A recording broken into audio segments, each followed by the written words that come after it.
I hate infill, but you guys are awesome. It's going to take leadership on part of the city. People are really passionate about their city and their neighborhood, and you can't really fault them for that. And how much? The average suite that we're building in the city is around, if we wouldn't want to live beside it, then we're not going to build it. My name is Sean. I'm with Timber Haus Development. Today, we're going to answer your questions from the internet on garden suites. This is Behind the Build.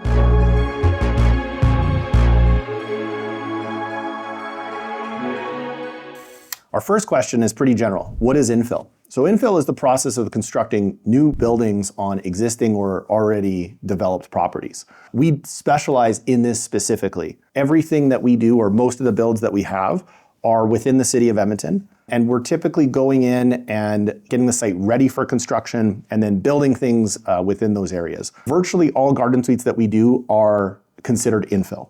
So there's already something there, and then we're taking an underutilized piece of property and enhancing it through the development that we're doing. What is a garden suite? So a garden suite is a housing unit located typically in the back of your property. We love them because they add a kind of soft density to neighborhoods that doesn't radically disrupt the flow or the feel of an area. Most often we're actually building them for families. So we see a lot of multi-generational garden suites being built either for aging kids to give them sort of that partial independence, or we also see it where people are building it for their parents. Oftentimes, the plan for a garden suite is both. So someone can build a garden suite. It's for potentially kids to have that partial independence. They have that for maybe 5 or 6 years, but we design it with accessibility in mind. So in the future, if the use case changes, it can easily accommodate aging parents as well. Adam asks, what's the difference between a garden suite and a laneway home? They're also called ADUs, so you're going to see that in a lot of the more current literature from the city. Stands for accessory dwelling unit. They're also called nanny suites. Garden suite is the original term in Edmonton, and while the language is changing, it's all still the same. Lindsay asks, I have an idea for a suite, but I don't know if it's possible. Can I make an appointment with someone? Absolutely.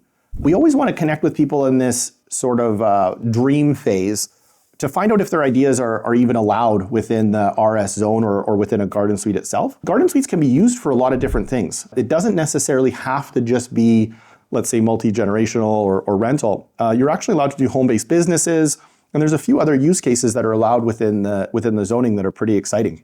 There are also a few we've done where people are doing them for additional living space. So they're not necessarily sleeping in there, but they have an amazing house. They just need more room, whether that's office space or room for kids, or maybe they just want a guest suite on their property. We've seen that as well. And those are all definitely things that we can do. Brent says, how much? By far, this is the most common question that we get. We usually tell people that the average suite that we're building in the city is around $350,000 for total project costs, including servicing and site preparation. Although that can go up and down really depending on someone's specific needs. Now with the way the zoning is allowed, you can essentially build full houses in backyards, and a full house suite costs as much as a house, so the price can get very, very high. And smaller ones cost a little bit less money, but generally what we're seeing is people don't necessarily want to build the smallest one. They want more garage space, they want more upstairs space. And a lot of times when people are building it for family, they're also integrating options within those to make them more beautiful, spending a little bit more to make the space more enjoyable for the people that live there. And then that's why kind of the price is sort of creeping up there. Adam asks, can you guys build it like to 70% and can I finish it myself? No. One of the things that makes us who we are is our relationships with our trades and suppliers. We're very committed to them. We don't want to compromise our own reputation on the finished product that we're outputting and what we're warrantying and servicing. But I'm sure there's a smaller builder out there that would be a little more flexible, but we wouldn't be the right fit if you wanted to do that. Steve asks, what neighborhoods do you build in? Anything in the city of Edmonton and surrounding communities. We've even done a bunch of suites on acreages. Generally, we say anything within about 30 minutes of the city, but if we had alignment on a project and we're already in the area, we can potentially extend that a little bit. We do have some areas that have been the most popular for us. So if you look at Ritchie, Bonnie Doon, Strathern, Inglewood, Westmount, Crestwood, Laurier Heights, we have a lot of projects in those areas, but we've done everything from Alberta Ave to Edgemont and kind of everything in between. Generally, we're not in the new communities, but if you ever manage to secure a lot in a new community, we'd build there as well. Travis says, I hate infill, but you guys are awesome. Well, thanks, Travis. Unfortunately, there's a lot of examples out there of bad infill. There's nothing that we can really do about that. But one of our sort of core philosophies on everything that we build is that we only build things that we would be proud to live in ourselves. If we wouldn't want to live beside it, then we're not going to build it. One of the things that makes us special is that we live in these communities. We are Edmontonians.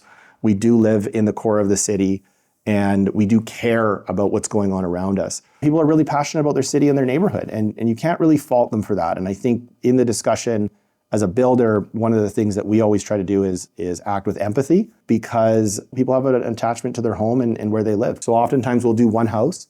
People will see how we treated the area, how we treated the neighbors, what we did, how we handled it, how quickly we built, how quickly we got out, the noise level, the garbage level. They'll see how everybody else is doing it, and then they'll kind of come over to us and say, hey, look, I want to redevelop my property. We think there's no better calling card than a testimonial and a neighbor referral. 40% of the builds we're doing today are direct referral. So, we are doing something right, and it's something that we're really proud of.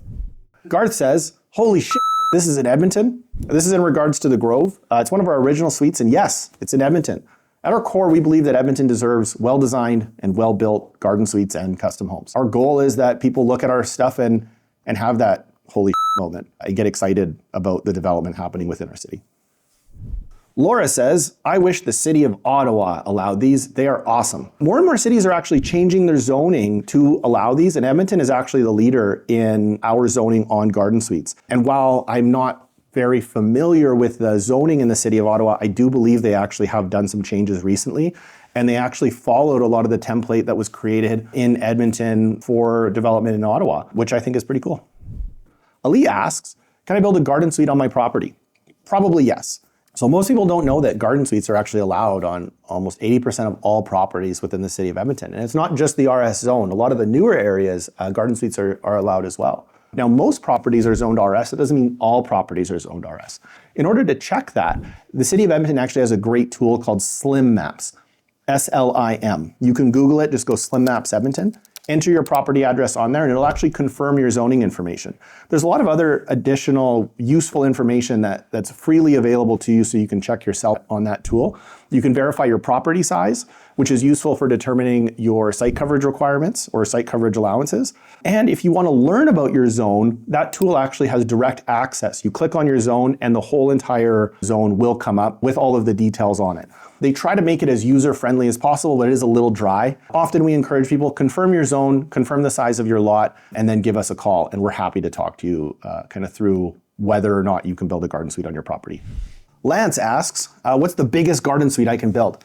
So that's a really good question, and it has a very technical answer because it changes from property to property. So we're going to talk about the second floor first. So on the second floor, we're limited to 60 square meters, or roughly 650 square feet, not including your stairway. And if we do accessibility-focused design, we're limited to 70 square meters, or 750 square feet. Accessibility-focused design is really designing around future or maybe current mobility limitations. It doesn't mean that you get to use that square footage wherever you want. So while the garden suite is allowed to be bigger if you do accessibility-focused design, some of that square footage is going to be taken up by wheelchair turning radiuses and things like your bathroom, your bedroom, and kind of all the other spaces. Now, on the main floor, we're limited only by site coverage. So we can do 20% of your site up to a maximum of 45% overall coverage, including all other buildings. Now, what that can mean is you could do something that potentially is 11, 12, 1,300 square foot on the main floor, and then 650 square feet on the second floor, what is functionally a house. Our only limiting factor really on the main floor is site coverage. Cole asks, how many bedrooms can I legally put in a backyard suite? My question, Cole, would be why? We always want to design to have something that we would be proud to live in and that we would want to live beside. So if you're trying to build a rooming house or something that maybe isn't enhancing the space or is going to negatively affect the neighborhood, we're just probably not the right fit for that style of project. With that being said, there's also a question that we often ask people is like, what are you doing? What's it for? Why are you doing it? And a lot of times what we see on suites specifically is that the one bedroom suite is typically the most desirable. And that's because the sort of tenant profile of the garden suite person, they trend a little bit younger. A lot of them are professionals living in apartment buildings. Maybe they have bikes. And they're specifically going to be looking for a really well-designed, well-built, beautiful garden suite that only has one bedroom. So for suites specifically, we do often encourage people to consider building a one bedroom. And I would say roughly 90% of the ones we build are one bedroom suites. Mustafa says, how many suites can I build? My property is very large. So you're allowed to have 3 structures per property. Now, often that's a primary dwelling, a garage, and then potentially a dwelling unit. But technically, you could do a primary building, so a house, and you could do 2 garden suites. The setbacks that we require from them can get pretty big, but if you have a really big property and maybe you are doing something multi-generational, or maybe you're located in a part of the city where garden suites are in very high demand, maybe across from the university or very close to an LRT station, it can make sense to build multiple garden suites. Generally, the limit is 3 buildings. So whether you build 3 garden suites and one of them is considered the primary dwelling, or you build 2, you're only allowed to do 3 buildings. Now, if your property is absolutely enormous, that's only determined by the number of buildings on that property. So you could technically subdivide that property and then build multiple buildings on that property. So the question was, do I have to have a garage on my garden suite? And no, you don't. And actually, a lot of garden suites that we do, we're doing with no garages whatsoever. Now, we always want people to think about parking. The parking requirement was removed from the city zoning bylaw, so you actually don't have to integrate parking. You know, it's a really hot button issue, especially in Edmonton right now. We think that just because you can doesn't mean you should. Now, a lot of times what we're going to do is potentially do a parking pad or maybe a partially covered parking area instead of a garage. But if you didn't want to have a garage on yours, then no, you do not have to. You could have main floor living space, you could have upper floor living space. And bungalow garden suites are very, very common, especially for aging parents with accessibility-focused design. Jennifer says, I want to build a suite for my mom, but I'm worried about stairs. We have a lot of options to actually eliminate stairs. And something to really think about is whether or not you have to have stairs at all. Often on a site, you have around 1,300 square feet of coverage that you're allowed for the accessory building itself, which you could put a big garage and a pretty big bungalow suite on something like that. Unfortunately, it will eat up a lot of your backyard potentially, but it's an excellent option if you're really seeking to eliminate stairs. Now, the other part is having assistance. So we can do chair lifts, which are very, very common. And a little less common, but kind of growing in popularity, is elevators. But accessibility is a really key part of the custom design process. So we always want to understand who's using it, what are their needs today, and if we can look 10 years into the future, what do we think their needs are going to look like? And if mobility is going to be a concern, then that's something that we want to have as part of the design brief to ensure that we're designing to help that person live their best life in that space. And that's kind of part of naturally inspired living, which is our tagline and what we try to do every time. Dawn asks, can I build a basement in my garden suite? Yes, you can. Now, the challenge with a basement isn't in doing the basement itself. It's whether or not you have a lane in the back of your property and how close to the lane that basement is located.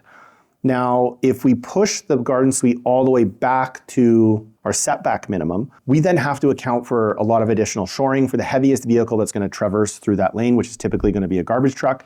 And they rate it at the heaviest a garbage truck could possibly be when it's driving by, which is very heavy.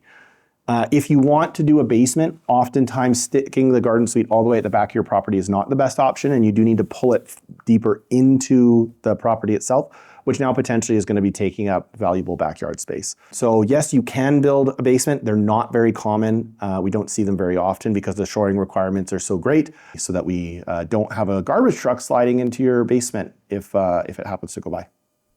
Kay asks, we want to build a big garage with a living space to get more space for our home, but people won't live there, and I don't need a kitchen. Is that possible? Yes, but whether you want it or you're going to use it or not, the way the zoning works is that the mechanical for a lot of these things that potentially you're not going to use still needs to be there. Because while you may not use it right now, you could sell the property and then potentially someone's going to move in and then they're not going to have access to these sorts of things. And the city doesn't want us to be creating these little micro slums where you have buildings that don't have access to laundry or to showers or to some of these things that they are required to build these living spaces. When we do something like that, what we're potentially building is a loft space that's completely enclosed, and we're roughing in and making locations for the things that you will eventually need. And what we do actually often see is that people build these use it for a few years in that regard, and then all of a sudden something changes in their situation where they do need to go do that. And a lot of times we go back and we help them, add a couple things or do a small renovation to make it livable. Wendy asks, can I build one of these and then rent out my home? How do the services work? Okay, so this is a two-part question. And absolutely you can. And oftentimes we do see aging people who really love the neighborhood that they've been in. They were part of creating that community. They know the neighbors, they know where everything is, they've got their grocery store, and they don't want to move. And we can create an accessible, beautiful suite within their backyard. You can often get a lot more rental income for, let's say, a full house than you can for a suite. So it can make a lot of sense for people where they build that, rent the house out, now they have a passive income. And then as far as services are concerned, it's something that we talk about with people because there's a few different ways that we can handle it.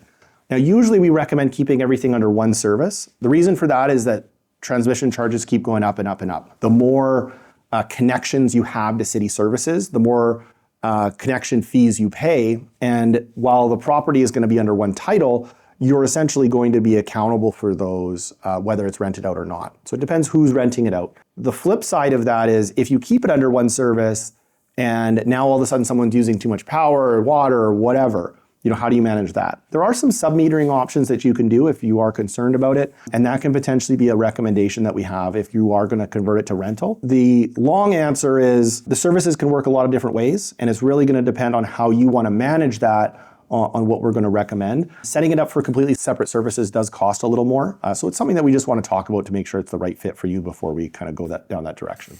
This was Behind the Build, where today we answered your questions on garden suites. If you have more questions or if there's any other topics you'd love us to cover, leave a comment below. We look forward to seeing you again soon.